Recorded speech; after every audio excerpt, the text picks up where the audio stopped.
Go. Hi, my name is John Kyne. Thank you all for being here today, and I'm here to introduce Procure. We're a construction procurement e-commerce system.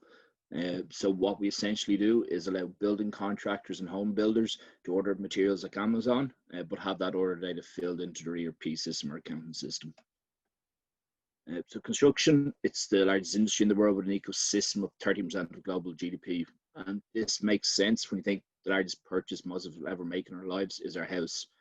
Despite how big it is and how old it is, it's also one of the least digitized in the world. So that has knock-on effects for all of us. If the average house price in Dublin is over €400,000, if we were to achieve just kind of the average productivity levels of the other sectors, that house would be €8,000 cheaper. If we were to hit the levels of productivity the likes of ICT has, that house would be €20,000 cheaper. The thing is, it's not that simple though, of construction not investing in technology. There's a boom and bust nature, and everybody in Irish construction kind of realizes that. And with that boom and bust nature, it's hard sometimes to justify putting a lot of money into IT spend when you could be hit by another recession and that could cause you to go out of business. But when construction doesn't invest in IT like it should be done, you get convoluted workflows like the requisition system. The requisition system, it's imperfect. I think everybody involved in the industry would describe it as. It's slow, it takes days for anybody to process anything.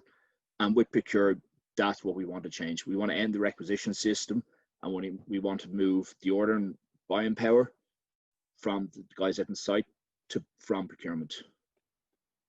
So this is kind of just a brief chart showing it. So if banking and securities, it'll spend the most at 7% of the revenue on IT budget. The average is 3%, and construction is down there at the bottom of 1.5%. And when you get IT spend like that, you get productivity scores like this. So again, if you look at the top there, media and IT, they're the most digitized and they're the most productive. And construction, it's right down there at the bottom. So it's 4% of GDP in the States, but it's actually stagnated over the past 20 years. And this productivity gap is what we want to change. We want to move procurement in construction up to the top to levels of ICT. So what does procurement do? It's a cloud-based portal, very similar to Amazon, but it's tailored towards the construction industry. Instead of books and clothes, you get pipe and timber. It gives the buyers on site the exact same experience they get of Amazon. They just log in with their phone. So they use their company Gmail accounts or company Outlook accounts. They're authenticated that way, and they get custom pricing depending on what company they're with. They search for whatever products they're looking for, they browse, they order, and once they're happy, they check out and put it into their basket. So we don't just provide the front end, we also provide the back end, and this is, I think, where the most value comes to a home builder or a building contractor.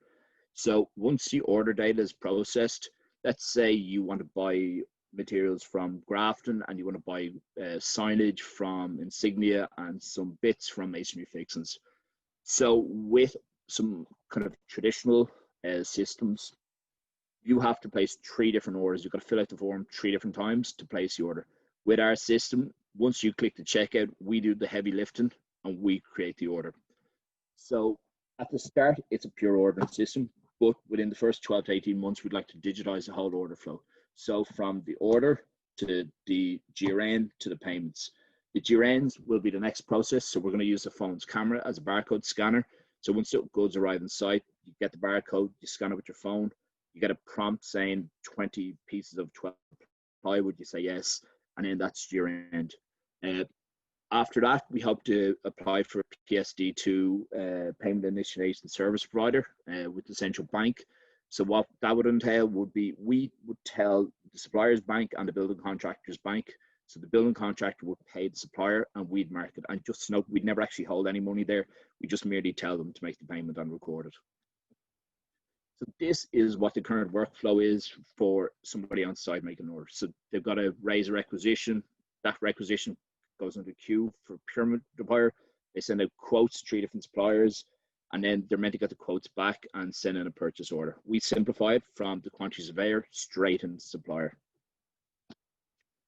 Again, the top end of this chart is what it looks like for the actual buyers, and the back end is what we do.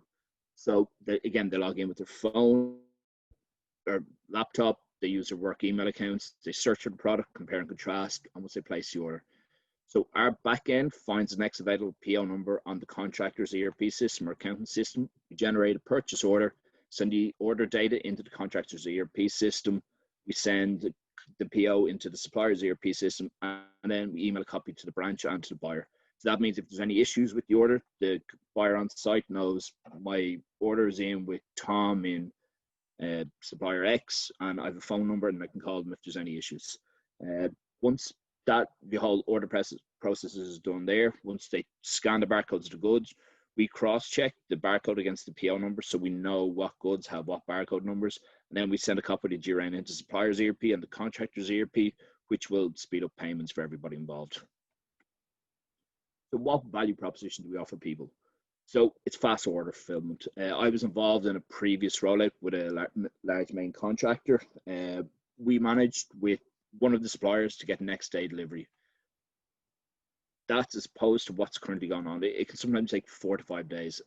If in a procurement department, if there's someone out sick, if an order hasn't improved for days, it can be very, very slow to get an order out. With us, you're just speeding it out. It's a complete direct relationship between the buyer and the branch. The second benefit is you're going to reduce the number of order errors. So again, having worked in the procurement department, there is issues with sites. They'll send in an order to you or send in a requisition. They could be asking for a product with the wrong size, the wrong color. Sometimes they even make up products which never existed. With this, you remove those mistakes. If there's any issues with an order, we know it's the person on site making the purchase causing the problem, as opposed to procurement or the person picking up the order in the supplier. You're just going to reduce these mistakes completely. The next benefit is you're going to increase productivity. So a good buyer can go through maybe 8 to 9 orders per day. With our system, you're going to get 8 to 9 orders done in a millisecond. It's just going to be so much more productive. And that €40,000 salary that you're going to spend on the buyer, it can be reallocated to more productive work and more fulfilling work for the buyer. Instead of doing data entry, they're going to get out on site. They're going to talk to the guys on site and see what quality is the material. Do they think it's good value? Have a look at trends in the market. So if the price of steel is going up, how is that going to affect the business? Real knowledge, value-added work, procurement department is going to be able to do instead of what they're currently doing, which is data entry. The next thing is price and stability. So I've worked, again, in a procurement department. Sometimes suppliers in the west of Ireland might be charging a site in the west of Ireland more than the same site in Dublin. It could be the exact same chain, but you get higher prices. With this, there's going to be a defined price list. So your site in Kerry, your site in Donegal, they're going to pay the exact same as a site in Dublin.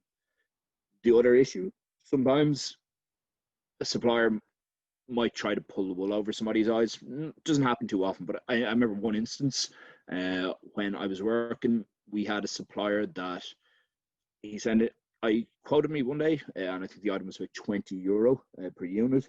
The next day, I sent him a large requisition, and he was quoting me €25. He was all apologies, saying it would never happen again. But I'm certain things like this have gone past me. It's gone past everybody working in the procurement department.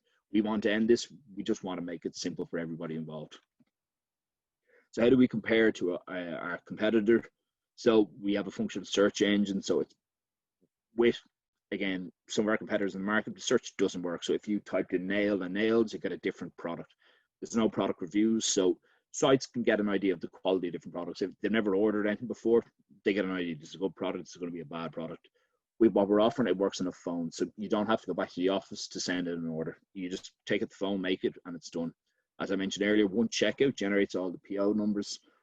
It just fully ERP system integration is basic, so it's included from the very start. There's no extra prices, and it's transparent, scalable pricing. So as you grow, you pay more. You don't use this, you pay less. There's no upfront investment for anybody, and there's no additional ERP system licenses needed. So at launch, we hope to go with one site, using it as a requisition system. Once you're happy, we'd look to move to a full site launch. Later on in the year, we'll have the mobile apps launch, which will allow phone GRN integration and the PSD2 payments. Later down the line, once everything's getting embedded in, we'd like to offer dispatch buyer notifications. So it wastes everybody's time. It wastes the delivery driver's time, and it wastes the buyer's time waiting to find out when an order is coming. If we integrate with the supplier's ERP system, we'll let you know when the order is coming, so you can go check it and you're going to have less returns from that. Also, there's very little kind of analytics and visualization tools offered to both suppliers and the contractors at the minute. People don't know what percentage of orders arrive in time, what percentage of orders are rejected. We'd like to bring these technologies to the people who need to make decisions. Later down the line, we'd also like bill of quantities and scope of works integration. So bill of quantities, it could be used to put out future contracts. If you look at the airline industry, they buy their oil a year in advance. There's absolutely no reason that won't work in construction. The scope of works integration, so if there's meant to be X amount of material and Y amount of another material, prompting the person on site to do buying before they actually need it. So at the minute, it's I need 100 pieces of timber tomorrow. I should have ordered this last week. We want to help forward planning within the industry. And later down the line, forecasting. So there's upstream variables which affect the industry downstream. Let's say there's massive changes in planning permission. Planning permission has gone down and there's nothing coming in. We'll try model that and try help our suppliers and our contractors move forward with it. The ultimate goal is RFID, GRN integration. This would mean that we get RFID chips on all the products. So as each one of those products come through, there's a scanner at the entrance of the site and they're automatically GRN'd. That's the ultimate goal for us, to completely automate the whole order loop, from orders to GRNs to payments. So the top line of this matters to anybody in this. So the ordering portal, it's 4% monthly. If you want to, there's no risk, so you can kind of end it at any time. It's just to try it out. Once you're happy and once you know it works, we'd look to move to one of our annual plans. This will be monthly direct debits, so we charge you at the end of every month, similar to what your electricity bill will be. And then with each new feature launch, so when we launch it, you're in and basic analytics or payments and the advanced analytics, we'll give you 3 months just to try out. So the next stage is, if you were interested and you'd like to talk more about this, we'd have a Zoom call just to see what your needs are, what ERP system you use, and what sort of time frame you'd be looking for with this. We'd also look to invite an active site buyer. So get one buyer who'd be reasonably tech savvy, get them to try out the system. If they like it, roll it out to another 5 buyers. Get 2 which would be kind of less tech savvy, and 2 that wouldn't be comfortable at all with technology. Have a vote between them and see which one people want to use. Again, if everybody's happy with that, we'd look to move forward, talk to IT and discuss how the front end portal works and look to see how it would work with the back end integration. And then while we're doing that, we'd look to get the procurement department and the sales staff and the suppliers to talk about pricing and see what products people are looking for in it. That's my presentation. Thanks very much for your time, and I look forward to answering any questions. That's great. Thanks very much.